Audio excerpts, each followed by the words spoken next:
शैतान भूत की कहानी। बहुत समय पहले एक छोटे से गांव में रघु नाम का एक व्यक्ति रहता था। वह एक साधारण किसान था जो दिन भर खेतों में काम करता और रात में अपने परिवार के साथ समय बिताता। लेकिन गांव के लोग हमेशा रात के समय जंगल के पास जाने से डरते थे।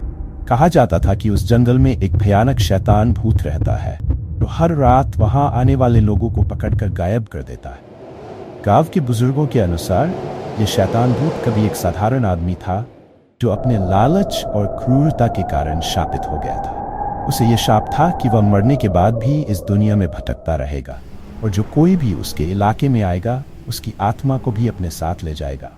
उसका चेहरा विकृत और डरावना था। उसकी आंखें लाल अंगारे जैसी जलती थीं और उसकी आवाज इतनी भयानक थी कि सुनने वाला कांप लेता। एक रात की घटना।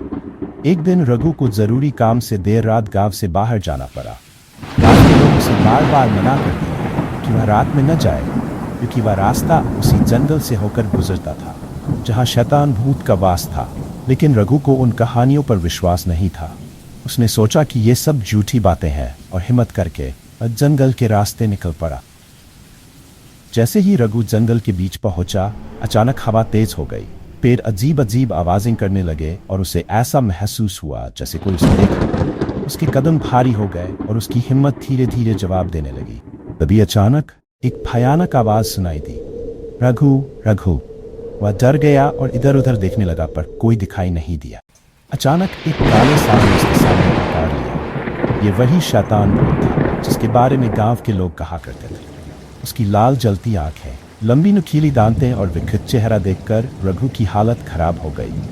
शैतान भूत धीरे धीरे उसकी ओर बढ़ने लगा। रघु ने भागने की कोशिश की लेकिन उसके पैर जमीन में जकड़ गए। अंतिम मोड़।